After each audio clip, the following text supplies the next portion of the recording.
Hi friends, నమస్తే. అయ్యో, channel పేరు చెప్పలేదు కదా.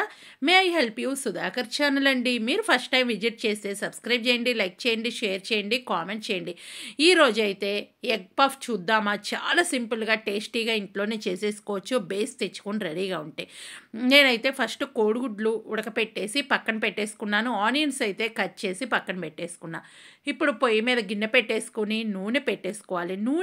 నూనె వేడైన తర్వాత మనం ఉల్లిపాయ పచ్చిమిరపకాయ వేసేసుకుందాము. ఉల్లిపాయ పచ్చిమిరపకాయ ఎక్కువ ఫ్రై అయ్యే పని లేదండి, కాస్త ఫ్రై అయితే చాలు. ఉల్లిపాయ పచ్చిమిరపకాయ ఫ్రై అవ్వాలి అంటే కొంచెం ఉప్పు వేస్తే త్వరగా ఫ్రై అయిపోతుంది. ఇంకోటి ఏంటి అంటే, నేను బేస్ అన్నా కదా, ఒకవేళ బేస్ తెచ్చుకోవడం కుదరలేదు, మన ఇంట్లోనే చేసుకోవాలి అంటే ఏమీ లేదండి. మైదా పిండి ఉంటుంది కదా, మైదా పిండిలో కొంచెం బేకింగ్ సోడా ఉప్పు వేసి కొంచెం నూనె వేసి ఉప్పు గోరువెచ్చటి నీళ్ళతో కలిపి మనం చపాతీలాగా చేసి బటర్ పేపర్లో చుట్టి ఫ్రిడ్జ్లో స్టోర్ చేసుకోవాలి 5 hours. ఆ తర్వాత తీసి మనం ప్రాసెస్ అనేది రెడీ చేసుకోవాలి. నేనైతే బేస్ తెచ్చుకున్నానండి. ఇంకా 5 hours ఫ్రిడ్జ్లో పెట్టి కలిపే కాడికి చక్కగా బేస్ తెచ్చేసుకున్నా. ఇంకేంటి అంటే గనక, మనం అది చపాతీ చేసేటప్పుడు కూడా ఫస్ట్ చపాతీ లాగా చేసి మధ్యలో ఆయిల్ అప్లై చేసి దాని మధ్యలో మనం కొంచెం పొడిపిండి చల్లేసి మనం పరోటా చేసుకుంటాం కదా, ఆ ప్రాసెస్లో 2-3 times చేసిన తర్వాత చపాతీ చేసి చక్కగా బటర్ పేపర్లో ఫ్రిడ్జ్లో స్టోర్ చేసుకొని 5 hours తర్వాత మనం వాడే ముందు ఒక 2 minutes ముందు తీసి బయట పెట్టి చేసేసుకోవాలి. నేను ఆల్రెడీ ఇంకా ఇదైతే మొదలు పెట్టేశాను. ఇంకా నేను అది కూడా ప్రాసెస్ చెప్పేశాను కాబట్టి మీరు ఒకవేళ లేదు అంటే చేసేసుకోండి. ఇప్పుడైతే కనుక ఉల్లిపాయ ఫ్రై అయిన తర్వాత ఉప్పు మనం కొంచెం సంబార్ వేసాను, లేదు అంటే పసుపు కూడా వేసుకోవచ్చు.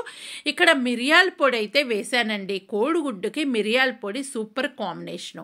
ఇక్కడైతే కనుక కొంచెం గరం మసాలా కూడా వేస్తున్నా. కారం అయితే వేయటం లేదు చూడండి. ఇక్కడ ఉప్పు ఇవే వేస్తున్నాం. కావాలి అంటే కొంచెం కారం కూడా యాడ్ చేసుకోవచ్చు ఈ ప్లేస్లో. నేనైతే ఈరోజు కారం లేకుండానే మిరియాల పొడి మసాలా పొడి ఉన్నాయి కదా, ఆ ఘాటుతోనే ఇదైతే చేయడం జరుగుతుంది.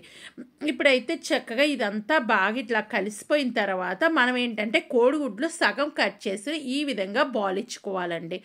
చక్కగా మనకి ఇలా బాలించుకున్న తర్వాత ఒక 2-3 minutes అలా ఫ్రై చేసేసుకుంటే సరిపోతుంది. చాలా సింపుల్గా చేసేసుకోవచ్చండి. ఈలోపు ఏంటంటే ఫోర్నో నేను ఫ్రీ హీట్ పెట్టేసుకుంటాను. లేదు మీరు ఫోర్నో లేదు అన్నప్పుడు పొయ్యి మీద కూడా మనం ఏం చేయాలంటే గిన్నె ఫ్రీ హీట్ పెట్టేసుకొని చక్కగా దాని మీద ఇసుక కానీ ఉప్పు కానీ వేసేసుకొని పెట్టుకోవాలి.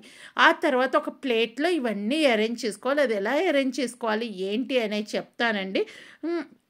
ఇంకా ఈ విధంగా మనం కోడిగుడ్లన్నీ పరిచిన తర్వాత మనం ఒక 2 minutes అయితే దాన్ని వదిలేస్తే ఏంటంటే ఆ ఉప్పు కారం మసాలా అంతా దాన్ని పట్టేస్తుంది. మనం ఆపోజిట్ అయితే పెట్టుకోకండి, ఈ విధంగానే పెట్టేసుకోవాలి. ఇంకా నేను ఒక రిక్వెస్ట్ ఏం చేస్తున్నా అంటే, మీరు మా ఛానల్ ఫస్ట్ టైం విజిట్ చేస్తే ఏం లేదండి, వీడియో కింద రెడ్ కలర్లో సబ్స్క్రైబ్ అని ఉంటుంది, దాన్ని టచ్ చేస్తే బెల్ ఐకాన్ వస్తుంది, ఆల్ అని టచ్ చేయండి. ఏ వీడియో చేసినా మీ దాకా నోటి వస్తుంది. మీరు ఎప్పుడు ఫ్రీగా ఉంటే అప్పుడు మన వీడియోలు చూస్తూ ఉండొచ్చు. ఇప్పుడు చూసారు కదా, స్లోగా ఈ విధంగా కొంచెం కలుపుకుంటూ ప్రెస్ చేస్తున్నానండి. అటు ఇటు అనుకుంటూనే, మళ్ళీ తిరగేయలేదు. ఈ విధంగా అనుకుంటూ కొంచెం ప్రెస్ చేయటం వల్ల ఏంటి అంటే కనుక మనకు చక్కగా వేగుతుంది. ఒక 2-3 minutes అయితే చాలు.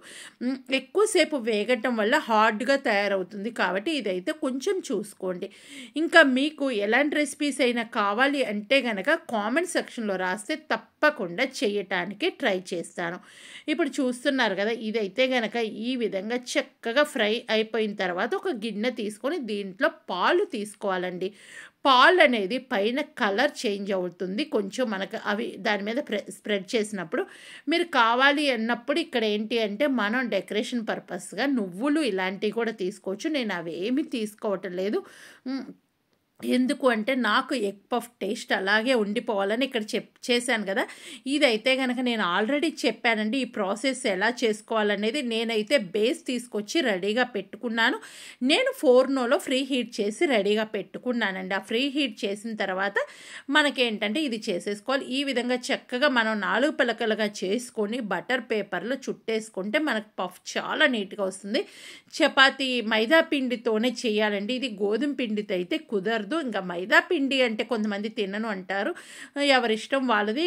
ఈ విధంగా మనం ఏంటంటే 2-3 టైమ్స్ మనం పొరల్లా చేసేసుకొని చక్కగా దీన్ననేది ఈ విధంగా బటర్ పేపర్‌లో చుట్టి పెట్టేసుకోవాలి. ఇప్పుడు నేనైతే గనక దీంతో 6 చేస్తున్నానండి. నాకైతే 6 వస్తున్నాయి. మీరు పెద్ద పెద్దవి కావాలంటే 4 కూడా చేసుకోవచ్చు. నేను ఈ విధంగా ఫస్ట్ పిజ్జా రోల్ ఉంటుంది కదా, దాంతో చక్కగా కట్ చేసుకుంటున్నాను. ఈ విధంగా 6 పీసెస్ కట్ చేసుకున్న తర్వాత నేననేది చూపిస్తాను. ఇంకా ఏంటి అంటే మనం ఫోర్నోలో పెట్టిన తర్వాత ఒక 5 మినిట్స్ మనకి ఒక సైడ్ చూసుకోండి. మనకు కాలింది అన్నప్పుడు సెకండ్ సైడ్ తిప్పుకోవచ్చు. అదే మీరు పొయ్యి మీద పెట్టుకున్నప్పుడు కూడా అలాగే చూసుకోండి. పైన కలర్ అనేది మనకి ఎక్కువ రాకపోవచ్చు, అడుగునైతే మాడిపోతుంది. కాబట్టి మీరు ఒక్కసారి ఆ విధంగా చెక్ చేసుకోండి. ఇప్పుడు చూసారు కదా, నేను హాఫ్ ఎగ్ పెట్టేసి కొంచెం కర్రీ అనేది పెడుతున్నా. ఇంకా అదే విధంగా తీసి ఇక్కడ పెట్టేస్తున్నానండి.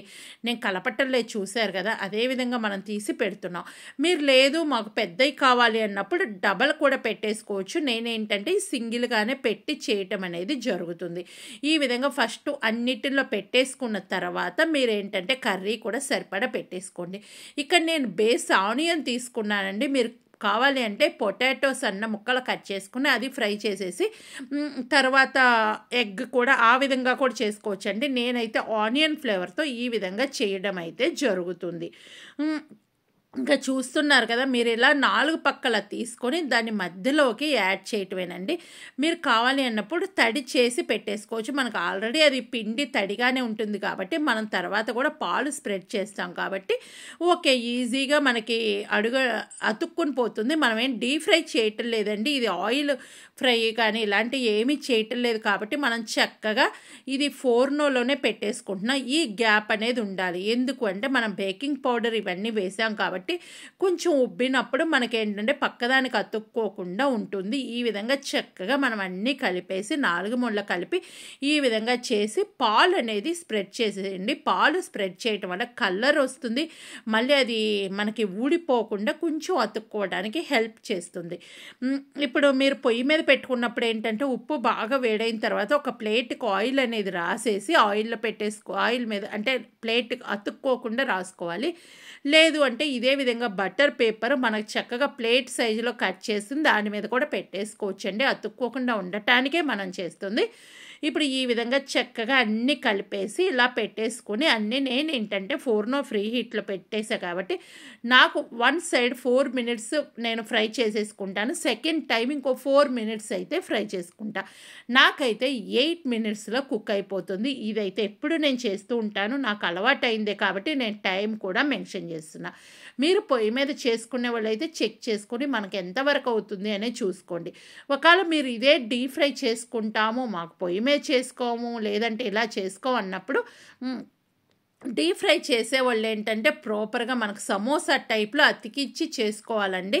ఇప్పుడు నాకు ఫోర్నోలో ఇవి పెట్టేస్తున్నాను చూసారు కదా, ఇవైతే వన్ సైడ్ 4 మినిట్స్ ఇంకో సైడ్ 4 మినిట్స్ కాలిన తర్వాత నాకు ఈ విధంగా రెడీ అయిపోయినాయి. చూస్తున్నారు కదా, చూస్తుంటే తినాలనిపిస్తూ ఉంది. చూసారు కదా, అడుగును కూడా మంచి కలర్ అనేది వచ్చేసిందండి. ఎప్పుడైనా సరే అడుగును బాగా మాడిపోతుంది, అందుకని చెప్పి మధ్యలో ఇలా తిప్పుకుంటే మనకు పర్ఫెక్ట్గా కుక్ అవుతుంది. ఈ వీడియో నచ్చితే లైక్ చేయండి, షేర్ చేయండి, కామెంట్ చేయండి. ఇది ఒకసారి ట్రై చేసి మీ ఫీడ్బ్యాక్ ఇస్తారని అయితే అనుకుంటున్నా.